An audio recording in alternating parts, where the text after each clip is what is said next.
AKA the biggest villain in the game. One thing we can't take away from Super Mega was the ability to make beautiful music, the ability to shape the game.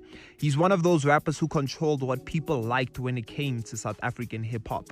He kinda defined it. And after releasing his single Victory Lap from his debut studio album Alter Ego in 2011, he went to the top and never came down. Yes. And I remember there was something with there was a DJ and I think a percussion player. Yes. There's something that, I don't know whether he mixed a beat or something, and you called him out backstage. I do a lot of that. So obviously AKA had presenters that didn't like him, rappers, personalities, and just a portion of the industry that thought Super Mega was a bit full of himself.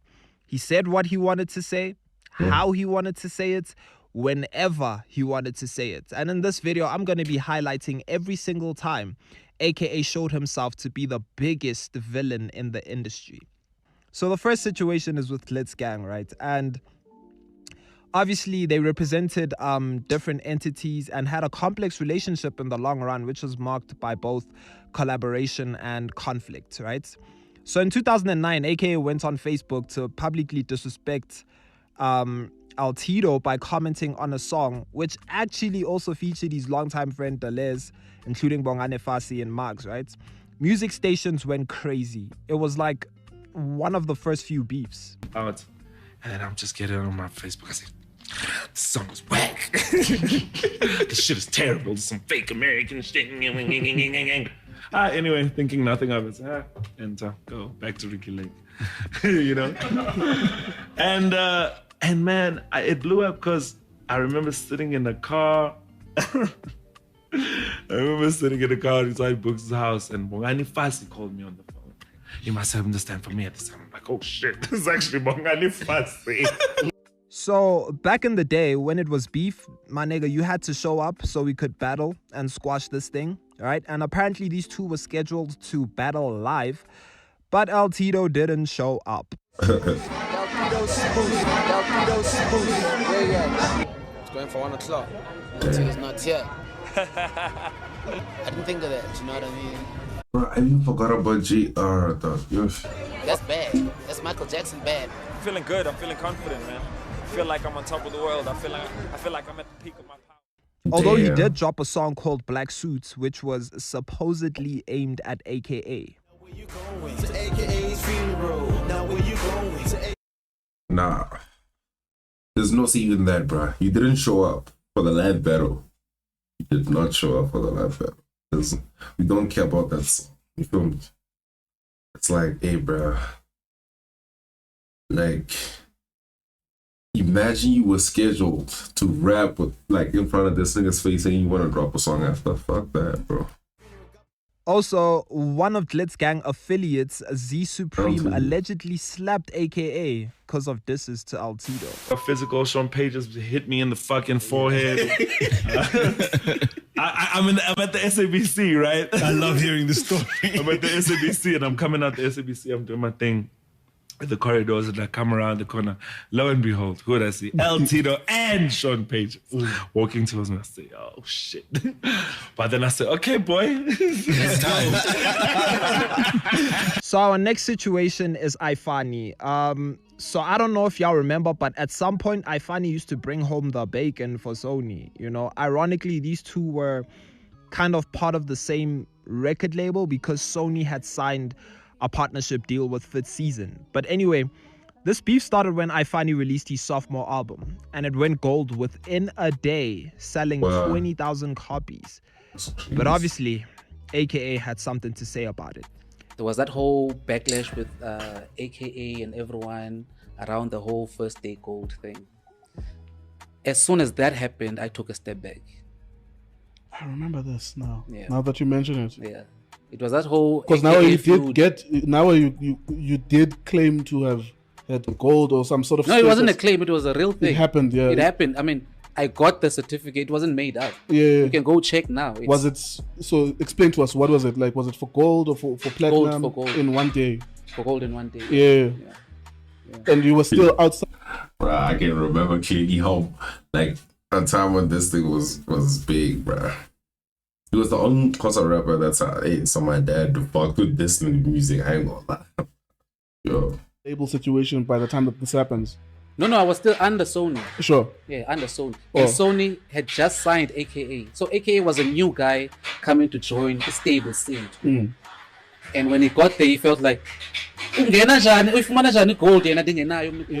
Ifani and his sponsor Reds denied claims that they had bought copies of Ifani's album, right? And a war on Twitter broke out with AKA, and AKA tweeted, "Not one radio single, not one video, virtually 0 buzz, 20K sold in a day, and I'm the one that's lying.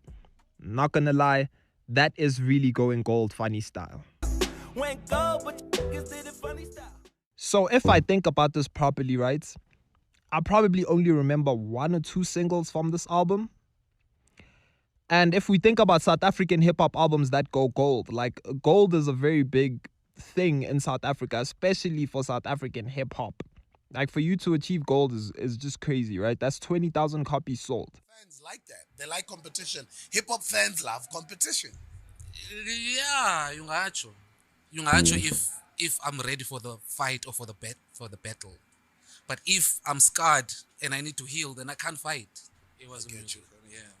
And then it made you to just get out of the game, bro. That wasn't the only thing.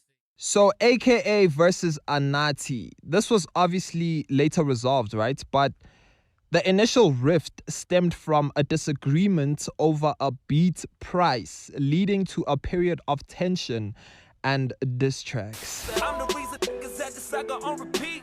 Now you wanna charge me 80,000 for a beat. However, obviously they eventually reconciled, even collaborating on a joint album titled Be Careful What You Wish For. Then composer AKA takes shots at Ricky. But I was out in Europe doing bigger things. I'm not gonna lie, man, AKA was a menace, bro. Like AKA didn't care, bro. Like he just did what he did. Man thought like he was SA hip hop. Yeah, I mean, Kinda was. kinda is, right? But anyway, Ricky and AKA have obviously fixed things, and you know they gave us songs together like Free, Tankalagata Remix, where they both just went ham. And those two just created a very strong bond after their disagreements. Like they became very close, and you know that's what we like to see. AKA and Sizwe Dlomo. The beef between AKA and Sizwe Dlomo refers to a public online feud, right? On Twitter, a Twitter war, right? This basically took place around May 2020, and the conflict stemmed from a disagreement about AKA's failed Reebok deal, and it escalated into personal attacks and challenges. The feud began when AKA seemingly criticized someone, later identified as Sizwe, for commenting on his failed Reebok deal. So Sizwe Dlomo, known for his outspoken nature, responded directly to AKA, challenging him and questioning his business skills, right? The conflict intensified, with both artists making personal jabs and challenging each other publicly. You know, Ricky Rick attempted to mediate, defending AKA and suggesting that Sizwe should not criticize rappers for choosing different career paths, right? And this feud just was so insane. About the Reebok deal. I called him on the phone. Yeah. You get me? And I spoke to him about that situation personally. You know what I'm saying? Yeah. And he told me where he's coming from. He told me his plans. But like, you know, for C's to really get involved on that level, it's like, you know, my nigga's like, I see you, you're a commentator, but it's like, you know, at the same time, it's like, you know, you make your money somewhere else. You don't make your money in rap. Yeah. You know what I'm saying? So it's like, stop coming for the rappers. If you love this culture, build the culture, but don't come for niggas. You know what I'm saying? Don't try and make niggas look weak or lesser than you, because, you know, they're still trying to figure it out too. We're all trying to figure it out. We haven't figured it out like you have. Nah, I see now, Ricky, that's why he was golden, bro. I like Ricky was golden because he viewed everything in a different way. You feel me? Even with beef, I don't think he didn't view it as everybody else does. Your level. At some point, when I say black coffee, the only thing you see is this.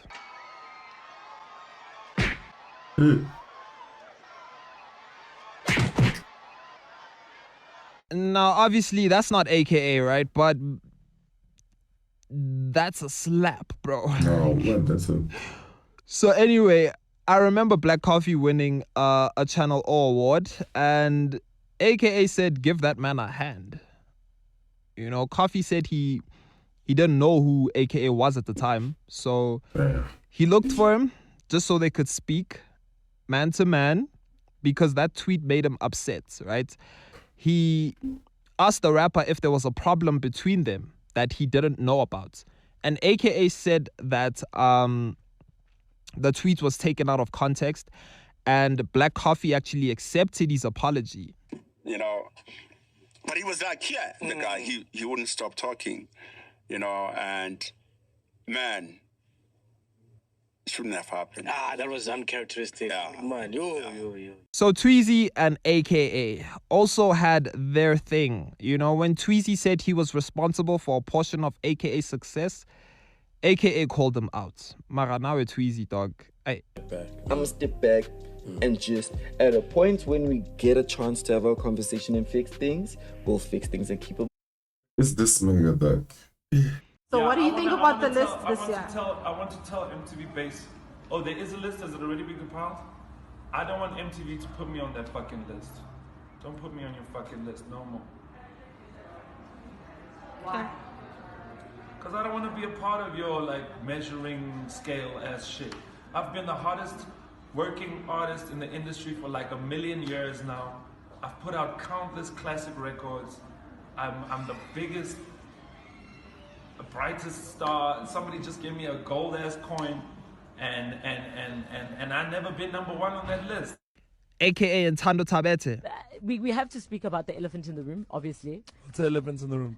You had a sit down with one of our own, Temigile Mkhototo. A lot of people felt like wow, you said... he's one of your own? Yeah, he works at Prime Media. Wow. I know.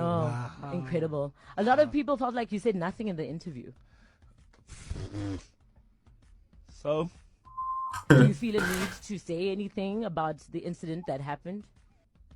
Speak to us about the experience of your life. What if I don't want to? You don't have to. I don't want to. Is it something that you never It's going none to of your answer? business.